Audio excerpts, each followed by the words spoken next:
Чоң рахмат. Урматтуу жаштар, урматтуу шаардыктар, биринчиден баарыңыздарга чоң рахмат. Азыр билим алууда дегеле мындай бир турмушта 1 саат убакыт, жарым саат убакыттар абдан кымбат. Убакыт жок баарыбызда. Бирок ошого карабай мына бир жашыл өлкө, таза шаардын кызыкчылыгы үчүн деп убакыт бөлүп келип бергениңер үчүн баарыңарга рахмат.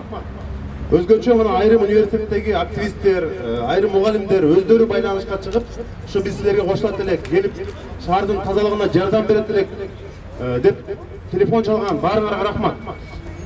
Instagram менен Facebooktан көрүп, баардыгы жазышты бизге, келебиз деп. Анан мен интернеттеги жанагы комментарий жазгандарга анча ишенбедим эле мындай.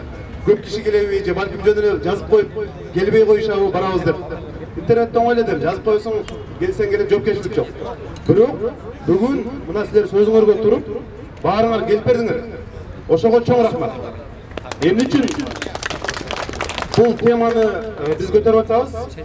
Бүткүл дүйнөлүк саламаттыкты сактоо уюмунун маалыматына караганда, дүйнөдө абанын булганышынан жылына 8 миллион адам өлөт экен. Абанын булганышынан. Тамеки чеккенден 7 миллион. Биз тамеки чегип, ошондон зыян тарткандардан дагы абанын булганышынан көз өткөндөрдүн саны өтө көбөйдү жылдан жылга. Анын үстүнө Кыргызстанда дагы бул чоң көйгөйлүү проблемага айланды. Бишкектин үстүн карасаңар, жанагындай кара түтүн болуп, смог деп коебуз орусча. Кетпей атат. Бул үчүн биз азыр айрым депутаттар менен бирге таза аба деген бир жаңы долбоор сунуштап атабыз. Сырттан келген машинелердин жанагы зыяндуу заттарды түтүн бөлүп чыгарган машиналарды азайтып, жанагы гибрид деп коет, электромобилдер, ошолорго салыктан жеңилдетүүлөрдү берип, бензиндин сапатын жакшыртып, бак-дарактарды көбөйтүп, ошого биз атайын мыйзамдардын пакетин сунуштап атабыз жогорку кеңеште. Ошолорду кабыл алгандан кийин дагы бул экологияга жакшы чоң салым болот деп ишенебиз. Анан Кыргызстанда дагы бир маселе жыл сайын ишембил көтөрөт. Бактарды тигишет, бирок ошол бактарды көзөмөлдөгөн киши азыраак да. Биз эптеп бак тигип койдук, кетип калдык, андан кийинкиси эмне болсо ошо болсун деген мамиле болбош керек. Биз дайыма келип, мына акимчиликтин өкүлдөрү бизге жардам берип атышат. Бишкек мэриясына рахмат. Бул жерде эч кандай саясий нерсе жок. Биз ушул жалаң элге пайдалуу демилгелерди аткарып, ошону ишке ашырып, натыйжасын көрсөтөлүү деген эле ой. Экологиядан сырткары биз азыр жаштардын баары эле саясатка кызыгышат. Бирок экономиканы, финансы саясатын үйрөтүш үчүн биз атайын экономикалык клуб ачтык. Акысыз мындан ары келип бизге ошол интернет аркылуу байланышып, экономика жана каржы саясаты, финансы билим алам дегендер биз ушул ар жума күнү 2 сааттан сабак өтөбүз. Каалоочулар келип окусаңар болот. Биз окуп жүргөндө мындай мүмкүнчүлүктөр аябай жок болчу да, чектелүү болчу. Ошон үчүн мен деле өзүңөрдөй эле көрүп, ушундай сунуштарды көбүрөөк берсеңер жакшы болот. Ошон үчүн баарыңарга келгениңерге чоң рахмат. Силерден бир гана сураныч, өзүбүз тазалыкты сакташыбыз керек. Суу ичсек, бошогон стакандар болсо, сөзсүз атайын урналарга салыш керек. Анан баарыбыз үчүн коопсуздук, өмүр баалуу. Көчөгө чыга калбаңыздар, машиналар болсо аларды өткөрүңүздөр. Бардык жагынан иш кылып бүгүнкү чогулгандар өзүбүздүн маданиятыбызды көрсөтсөк. Баарыңарга чоң рахмат. Азыр биздин бир Эрмек деген досубуз дагы келмегиле, менимче келип калды дейт. Эми бул жерден азыр Сауд Арабиядан бир турист келип, ушуну угуп калып келиптир ал дагы. Ага дагы рахмат. Жөн эле басып келатып, көчөдөн көрүп кошулуп калгандар бар экен. Ошон үчүн бизде Кыргызстанда, кыргыздарда өзгөчө мына бир жакшы жашаган болсо, баарыбыз бирге калып, ынтымакташа калган жакшы сапатыбыз бар. Анда эмесе мына, мисалы жөн эле Нурсултан Кубанов деген биздин жаш активистибиз келип, өзүнүн перспектив деген окуу борбору бар, өзүнүн окуучулары менен келди. Бул деле келбей койсо болот, бирок ушул шаарыбызга кичине болсо да пайдасы тийсин деп атат. Шаардык кеңештин депутаты бар биздин досубуз Жанарбек Алымов деген. Ал өзү сыртта командировкада болсо дагы өзүнүн командасын жиберип, ал дагы жардам берди. Нуруслан деген бекта агабыз, иш кылып бул жерде активисттер баары жардам берип атышат. Нурсултан өзү сүйлөбөйм деп качып атат, бирок биз Нурсултанга бир 30 секунд болсо дагы сөз берип койдук. Кантип мындай жарандык активист болуш керек. кантип мындай үйдө жатып албай ушундай иш-чараларды кечээ эле Ошто жүргөн кечинде. Андан 3 күн мурун Малайзияда жүргөн. Бүгүн Бишкекте биз менен отурат. Нурсултанга сөз берип коелу. Саламатсыздар, урматтуу жаштар. Негизи ушул жарандык активист болуп жүрүү бул биздин жашоодо абдан маанилүү нерсе деп эсептейм. Анткени мен ошол 16 жашыман баштап, ушу студенттик күндөрдөн баштап кандай бир чогулуш болсо, кандайдыр бир иш-чаралар болсо, дайым ушу активдүү катышчумун. Ошондуктан жаштар, силерди дагы мен активдүү ушундай өзүңөрдүн граждандык позицияңарды билдирүүгө чакырам. Ар дайым ошол өзүбүздүн экологиябызды сактап, өзүбүздүн мамлекетибиздин экологиясын мынакей биз өзүбүздүн жаштар салым коштук болот да. Ошондуктан баарыбыз ийгиликке, баарыңыздарга ийгилик кылайм. Бүгүнкү иш-чараны эми жакшы өткөрүп алалы.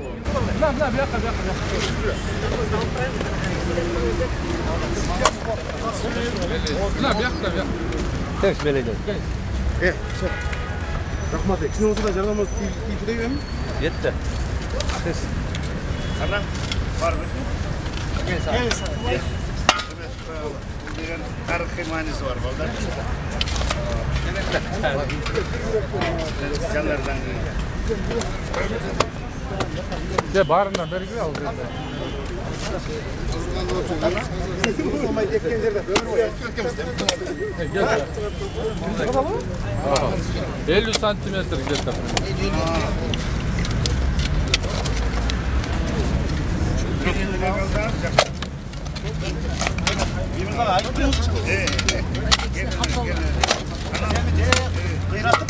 Айылдық емес, қиратып, шардық емес болып тұр. Ортада қалықтайсың. Мінеке, ортаға болды.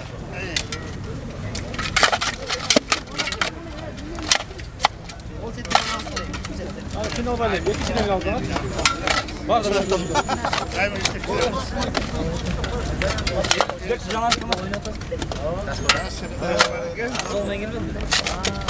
Kılıç gele. Kılıç tıkıyorsa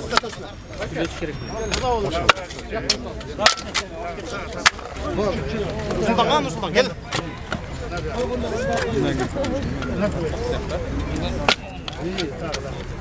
Жақсы білесің. Мен атайын оға оруаған алып келіп жатырмын.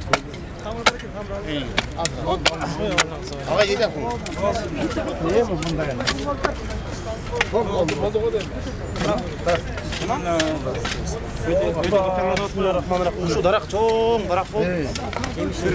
Yerler var, bir yer almışsın, birden rahat almışsın, ha? Kılıçpен менин Нурсултандын агайдын неберелери бар. Biz ушул жаштарды чогултуп, таза аба, жашыл өлкө деген бир акция баштап, Бишкек шаарынын Кыргызстанды деги эле ушул багдырактарды отургузуу акциясын, ошондой саясаттын уланышын каалап, мына бүт жаштарды интернет аркылуу чакырып, университеттеги активистер менен иштешип, бүгүн ушул абанын тазарышына, экологиянын жакшырышына бир салым кошолу деп чогулдук. Жаштарга рахмат, өзгөчө активисттерге мына интернеттен эле чогулуп келип, бир чоң жакшы иш-чараны башташты.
Биз ушул жаштарды чогултуп таза аба, жашыл өлкө деген бир акция баштап, Бишкек шаарынын Кыргызстанды деги эле ушул бак дарактарды отургузуу акциясын, ошондой саясаттын уланышын каалап, бүт жаштарды интернет аркылуу чакырып, университеттеги активисттер менен иштешип, бүгүн ушул абанын тазарышына, экологиянын жакшырышына бир салым кошолу деп чогулдук. Жаштарга рахмат.